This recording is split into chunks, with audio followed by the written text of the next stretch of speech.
Dateline Friday, a family with dark secrets. A wife married to her therapist. A husband who hypnotized his child. Now the father is dead and the mother is accused of murder. Behind closed doors, NBC Friday, 8/7 Central. A 9-year-old boy has become the youngest person ever to swim San Francisco Bay. There he is, getting out of the water. The 4th grader swam the icy shark-fested waters this morning to set a new record, all in the name of charity. Stephanie Stanton has the story. As his classmates and family cheered him on, 9-year-old Johnny Wilson became the youngest person ever to swim the icy waters between Alcatraz Island and the San Francisco shoreline. Can you believe it? You did it! Oh, I love you so much. A congratulatory hug from Dad. It took the 4th grader just over 1 hour to make the 1.4-mile swim in 62-degree water. The beginning was the hardest because I was all cold and everything because I just got in. 2 experienced coaches swam alongside Johnny, but it wasn't without danger as he faced the risk of hypothermia and the possibility of a shark attack. Still, his coach wasn't worried. He knew there was something very special about this small swimmer. I met Johnny about a year ago and recognized he had a great stroke technique and thought that he could potentially become a great bay swimmer. The 9-year-old trained twice a week for months. He made the swim 2 weeks before his 10th birthday and just in time to beat the old record set 2 weeks ago by a 10-year-old girl. But it wasn't easy. I kept on going, I'm almost there, I'm almost there. Johnny had a greater goal. He wanted to conquer the bay to raise money for hurricane victims in the Gulf. I have raised $30,000. A proud moment for a little boy who made a big difference in the lives of others. Stephanie Stanton, NBC News. This is NBC 6 News at 6. Multiple lightning strikes. I have 2 players down at Monarch High School. The frantic calls for help in the moments right after a deadly strike from the sky on a football field full of players. And the bully defense. A teenaged murder suspect says he is not guilty because he was pushed around. Good evening. That trial is underway right now for the teen accused of killing a classmate in an after-school fight. His defense, bullying, is to blame for his actions. Amara Sohn is live on the story at the Broward County Courthouse with the details. Amara?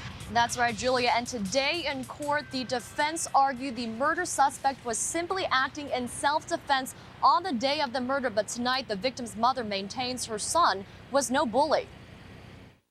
Before 17-year-old Courtney Carroll was stabbed to death by schoolmate Colonel Sullivan, the victims and the murder suspect's group of friends had an ongoing feud for months. A few weeks, like you said before, November 22nd, we fought at the corner store. One Friday after school on November 22nd, 2002, another fight broke out among a crowd of students from Piper High School at a shopping center nearby. During the brawl, witnesses reported seeing O'Sullivan, who was 16 at the time, stab the football player in the abdomen. In court on Monday, the defense's witnesses painted the running back as a bully and O'Sullivan as a victim. He was a good kid. What did he do? He just wanted to play soccer. Did he fight? No. We're both victims in this situation. It was something that could have been stopped by police, something that could have been stopped by school administrators. Nobody did any of that stuff. Nobody had time to do any of that stuff. So now we have one young man who's dead, and we have another young man who's fighting for his life. They know deep down in their hearts that Courtney was not a bully. They knew that they had a problem with Courtney. Defense argues O'Sullivan, now 20, acted in self-defense. On this particular day, he was being beaten up, as was his cousin. His concern was for the health and well-being of his cousin as well as for himself.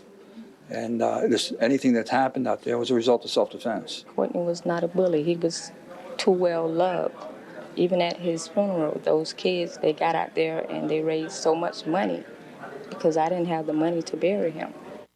And testimony for the defense is expected to wrap up by the end of the week. Colonel O'Sullivan is being tried as an adult. If convicted on these murder charges, he could face up to 20 years to life in prison. We're outside the Broward County Courthouse. Amara Sohn, NBC 6. We're following a developing story out of Miramar where a teen has been stabbed. This happened at Everglades High School. Detectives say 2 18-year-olds went to the school to pick up a relative when 4 suspects pulled up in another car. They beat up one of the 18-year-olds and stabbed the other. The victims then drove themselves to the hospital where they are now being treated. Police are searching for those suspects. Right now, a toddler is in the hospital after a family outing turns into a dangerous day. Police say 2-year-old Jose Antonio Mayen was at Olita River State Park in northeast Miami-Dade with his family celebrating Columbus Day when he wandered his way into the lake. A girl saw him and helped to pull the little one out. He was then taken to Parkway Regional Medical Center, where he remains in serious condition. In the moments right after lightning bolted from the sky and struck a Coconut Creek High School football field last week, there were several frantic calls to police. Tonight, we're hearing those 911 calls for the first time. Ed Odell has more. 911, do you have an emergency? Yes, we do. The life and death battle between a powerful bolt of lightning and fragile human bodies on the football field at Monarch High was captured on 911 emergency tapes. 2 players down for the lightning strike. Everyone ran for cover after last week's junior varsity football game against Pompano Beach High was called as a violent storm approached. But emergency dispatch tapes confirmed what survivors reported. It was too late, and there was nowhere to run. There's one here, but there's 2 kids down. A coach got hit by lightning. Okay, we have them on the way, sir. Directly hit by lightning, 15-year-old Schaffner Noel would later die. I can still see it now, just the bolt, and then it was like little stems came off. I saw people shaking on the floor. Also severely injured, 15-year-old football player Malcolm Sylvester of Coconut Creek, and Christy Plott, a 14-year-old cheerleader from Deerfield Beach. More than a dozen were injured. By the time rescuers arrived, the 911 tapes revealed they found lightning victims scattered everywhere. Alpha 1 Monarch High School, 10-4. 10-4, it's the basketball court and football at this time. Paramedics, who were already at the football game in accordance with Florida High School Athletic Association rules, also sounded the alarm for additional help. In Miramar, Ed Odell, NBC 6. Police have a murder mystery on their hands after a man is discovered dead inside his Miami apartment. Detectives say Joelle Denson's sister had not heard from him for quite a while. She became concerned and she called police. Officers forced their way into the apartment along the 700 block of Northwest 56th Street and found the body. Neighbors woke to find their complex a crime scene. To find out that something happened to the guy downstairs, it's kind of like real heartfelt. So we give our sympathy to his family and stuff like that. But we really don't know what happened. Police are interviewing a man found driving Denson's car, and anyone with information is urged to call Miami-Dade Crime Stoppers at 305-471-TIPS. Now we turn to South Asia, where the death toll is estimated to be as high as 30,000 people after that massive earthquake over the weekend. The powerful 7.6 quake struck Saturday, centered near the Kashmir portion of Pakistan and extending into India and Afghanistan. With landslides blocking roads to many of the worst-hit mountainous areas, Pakistan's armies flying food, water, and medicine into the huge disaster zone. Bodies are still being pulled from the rubble, and 2.5 days after the quake, some survivors are still being found. Tens of thousands of people injured in the disaster are slowly being treated, but officials warn aid is desperately needed and in many areas still inaccessible. The White House is pledging up to $50 million in relief. And next on the NBC Nightly News, reports from Pakistan on the desperate attempts to rescue those caught in the rubble. Again, coming up here on NBC 6 at 6:30. Tropical storm Vince is losing steam, heading toward Portugal in the eastern Atlantic. Ryan Phillips is tracking the storm live from the Weather Plus Storm Center. Ryan, what's the latest? Well, this storm are on the move and certainly part of what will be a record-breaking hurricane season here. So far, 20 named storms, and we've had 11 hurricanes and 5 major hurricanes. To break the record, or at least to tie the record, we got to get through the whole alphabet. Wilma's left next. That would make it 21 storms. The last time we did that was in 1933. Well, here's Vince out across the eastern Atlantic this time. So kind of an unorthodox place. It's about 170 miles to the southwest of Portugal, on the move to the east-northeast at 25. Now, the sea surface temperatures out here are only into the lower 70s. This system will continue to weaken as it progresses off to the east and northeast over the course of the overnight hours. It'll make landfall likely as either a weak tropical storm or a tropical depression, and then will quickly dissipate as it moves off to the east and northeast. Now, tropical storm force winds extending out about 45 miles an hour. So they're bracing for a blow there across southern Portugal. We're watching the tropics to see what else is out there. Nothing that's certainly looking to develop in a hurry. We look to the Caribbean, the southeastern Gulf of Mexico, and the western Atlantic this time of year for our storm development. The question is when and where will Wilma develop? Because certainly climatology will tell us we're not over yet. Hurricane season runs through November 30th. Michael? Thank you very much. Today, this X-ray sheds new light on the danger posed by exotic pets roaming South Florida, either lost or abandoned by their owners. The X-ray is of a cat that ran across the path of a python. Hank Tester live in West Miami-Dade with our story. Hank? Well, that python's here at the A.D. Barnes Park on West Bird Road. South Florida is filled with exotic animals that don't belong here. They're from someplace else, and they're causing problems. They caused a big problem for one cat over the weekend. Let's take a look. Iguanas, big ones, running amok up and down the Keys, eating their way through Miami-Dade, but not native. The same for this python. Not a native, but pythons joining a rash of non-native exotic animals gone wild. Large monitor, African monitor lizards, all kinds of chameleons and curly-tailed lizards. Everybody knows about the parrots. You see them all over the place. Just the fish, the invasive fish we have on our canal system that people see every day in their aquariums and let them go, they're doing damage to our environment. Which leads to strange encounters like gator versus python, a battle to the death in this Everglades encounter. Another gator versus python, a draw. And then the python versus a large domestic cat. The cat loses big time. The tables got turned to once. Usually everything, at least we get 2 to 3 birds here a week that get attacked by cats. They either get killed, mauled, baby possums. Cats kill everything. It was one of those few instances where the tables were turned and something killed the cat and swallowed it. The large Siamese had been missing for several days. The owner's son found the snake. It had a big bulge in its middle. X-rays tell the tale. There's a cat in there. These pythons can grow up to 22 feet. Most were pets that got too big, released in the wild, too dangerous, and they thrive in South Florida. You know, in my 26 years at the zoo, I've received well over 100 phone calls of people who want to get rid of their snakes that they've, had as pets and they've outgrown their pethood, so to speak. Back live, talking to Ron Miguel, and you're hearing the story about, well, these are pets that have got too big and have been released. Well, there's one interesting thing. They're reproducing out in the Everglades. He says those snakes can find each other and lay eggs, and they have baby snakes. Reporting live, I'm Hank Tester, NBC 6. Back to you. Comforting thought. Thanks, Hank. Well, the Heat are providing some relief tonight. They're playing the San Antonio Spurs in an extra game, and from the tickets to the concessions, every dollar will go to Hurricane Katrina victims. Adam Cooperstein is live at the American Airlines Arena with all the details. Hi, Adam. Hey, Julia, we are expecting a sold-out American Airlines Arena for an exhibition game, and there are a couple reasons for that. One, because it is for charity, it's for a good cause, and a lot of people want to help out the victims of Hurricane Katrina, but also this Miami Heat team, they gave you a taste of what it's like to get deep in the playoffs. Well, they're looking to do it all with a new-look team this year. A lot of stars on this team, 5 All-Stars to combine with Shaquille O'Neal, Dwayne Wade, guys that were on that team last year that won the division championship. They actually just put the banner up here at the arena. But really tonight, all about, like you said, the sold-out tickets, parking, concessions, retail sales, all going to charity, and the Heat players glad to help as a team. Everybody's done their own individual things, but to put something together big like this, and like I said, it's just the least we can do. For those people, the things that they've been through, and just try to give back as a unit, like you said. I think it'll be big.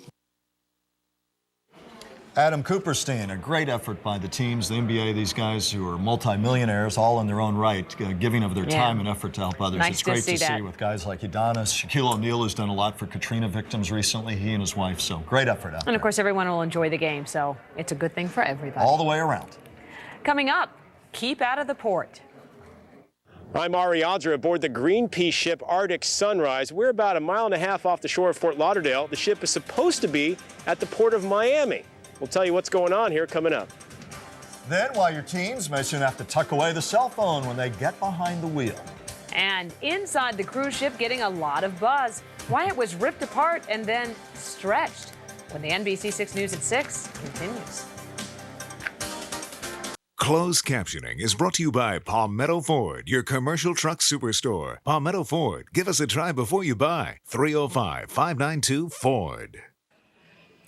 This ship is off the coast of Fort Lauderdale tonight because it's not being allowed to dock at the Port of Miami. The environmental activists on board are on a global warming crusade, and as Ariadne explains, they don't know why they're being kept out. The Greenpeace ship Arctic Sunrise, which we're aboard right now, was on an educational mission to teach the folks of South Florida about global warming after its recent cruise through the Arctic, where it documented the rapid meltdown of the polar ice cap. But when the ship got to the Port of Miami this weekend, instead of being allowed into the port officials said, no, you're not welcome here. So now the ship is anchored off the shore of Fort Lauderdale. We've worked with ports all around the world. We're fully aware of security measures that are taken for ports and ready to accommodate them. We did everything in our power to cooperate. We have a 30 or more than 30-year history. We are a peaceful, nonviolent organization. Our entire history exists on the web. It's hard to imagine that they consider us some sort of security threat. Greenpeace thinks the Port of Miami has a vendetta against it, dating back to this protest against South American wood coming into the port a couple of years ago. I have to believe that there is some animosity, and I frankly don't understand it. In that particular case, we were exposing illegal mahogany coming into the Port of Miami. So not able to dock, the ship's using its tenders to ferry people and supplies to shore, but it's not open to public tours. This is what visitors would have seen, exhibits on the ice-breaking ship's Arctic cruise. Researchers say if Greenland's ice sheet melts completely, and it's already started, sea levels could rise dramatically, putting much of South Florida underwater. How frustrating was it not to be able to come into port in Miami? It was very frustrating because part of what our mission on board was an educational mission, which was to show people kind of some of the things that we had seen firsthand, how dramatic the global warming is. I mean, I've been to the front lines of global warming, so I wanted to be able to bring those images back to people, especially in Florida. We left numerous messages but got no response from Port of Miami officials as to why the ship wasn't allowed to pull into the port. We can tell you the next stop for the Arctic Sunrise is Cape Town, South Africa, where they've already been told they will be welcomed. Off the coast of Fort Lauderdale, Ariadne, NBC 6. Coming up, what was done to this cruise ship to make it one of the largest in history? And meteorologist Ryan Phillips has the latest on tropical storm events and a look at whether this dry weather will last as you take a look from Key West. Our Skycam view this day, and a beautiful one it is. We'll be right back. Nick and Jessica's great escape, their vacation plans. Can they rekindle their romance and put breakup rumors behind them? Next. Oprah to the rescue, how she put a known sex offender behind bars. Next, Access Hollywood. Tonight at 7:30 on NBC 6. Tonight's NBC lineup is brought to you in part by Macy's.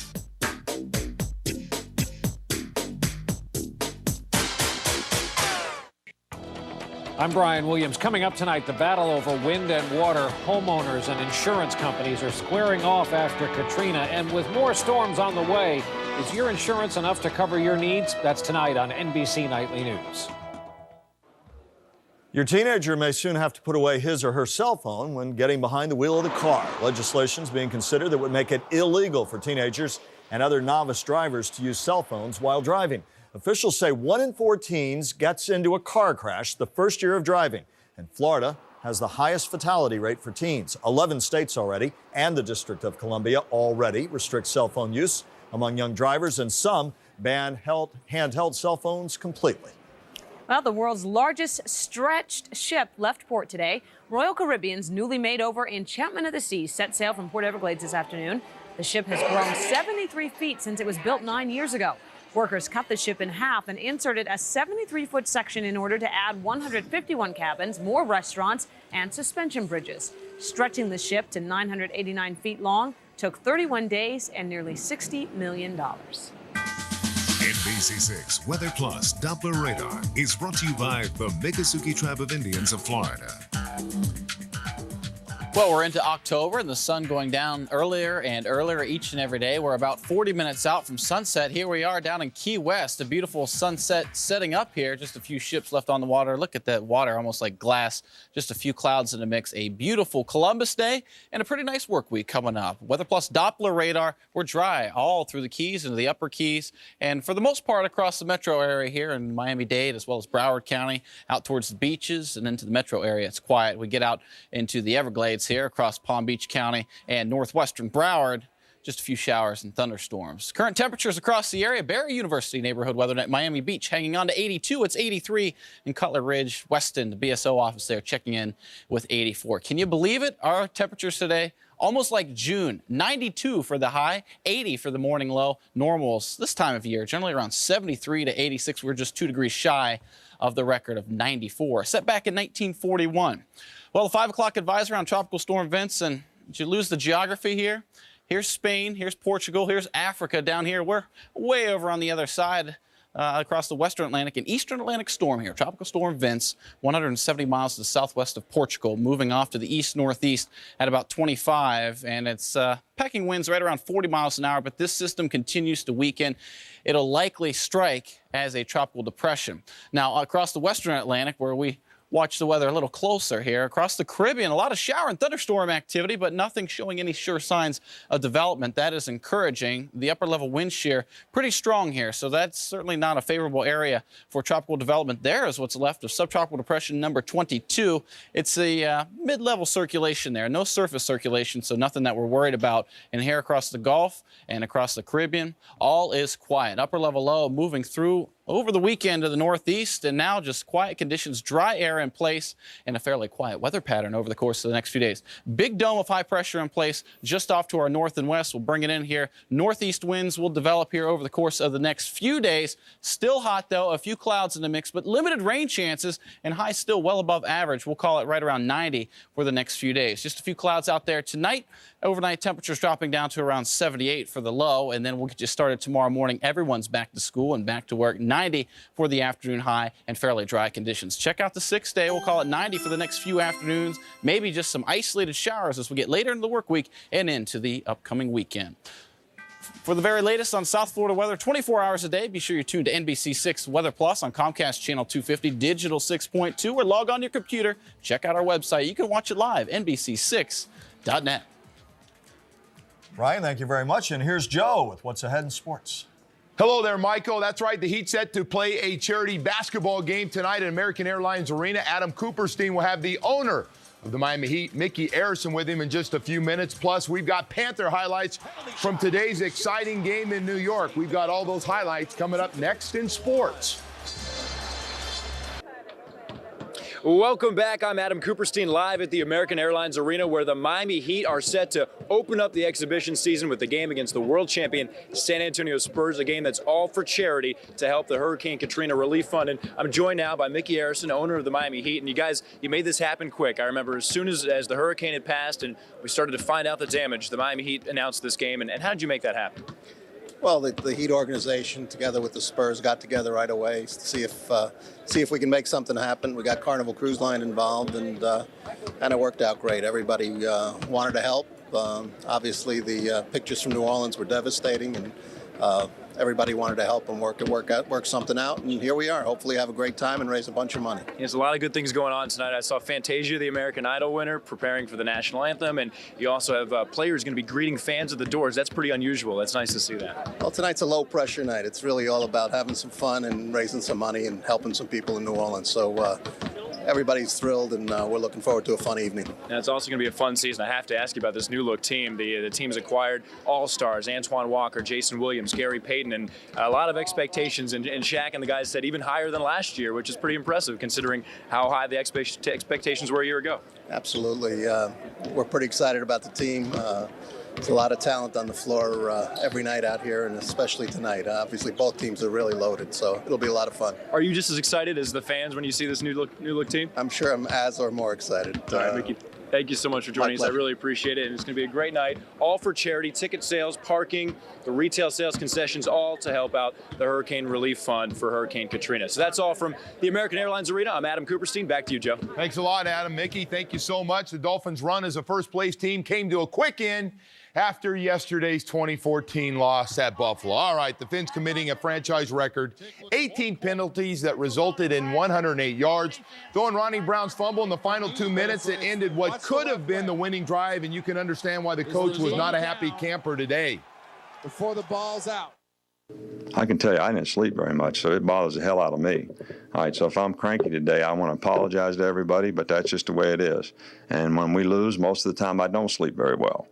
All right, so when I come in here cranky, it's not because I'm mad at you. It's because I didn't sleep very well last night and because I'm thinking about what we can do to try to help these guys get better. All right, the other big story around camp is the return of guess who's back? Guess who's back? Guess who's back? Ricky Williams, who rejoined the team after serving his 4-game suspension. What role Ricky plays in Sunday's game against Tampa Bay depends on number 34. As Ricky progresses in terms of how he practices and how he reacts to the turns he gets in the game, that'll determine to some degree how much we play him and Ronnie and how much we play them together. All right, the Panthers off to a quick start this season, winning 2 out of their first 3 games, looking to improve on that against the Islanders in a Columbus Day special. Cats in an early hole, but they come alive in the second period, down 1-0. Christian Achelis evens things up with a power play goal. 4 minutes later, Chris Gratton tips in the Nathan Horton helper, 2-1 Panthers. Oh, yes, Roberto Luongo does the rest. Denies Miroslav Shatan on the penalty shot, 1 of 29 saves for Louis. Panthers would add an empty netter as they skate to the 3-1 win. And that will do it for sports. Back to you guys. All right, Joe. Thank you. And that's going to wrap it up for us tonight. Thanks so much for having us in. NBC Nightly News next with Brian Williams. Please join us at 10 on WB39. Then we're back here at 11 on NBC 6. Good night.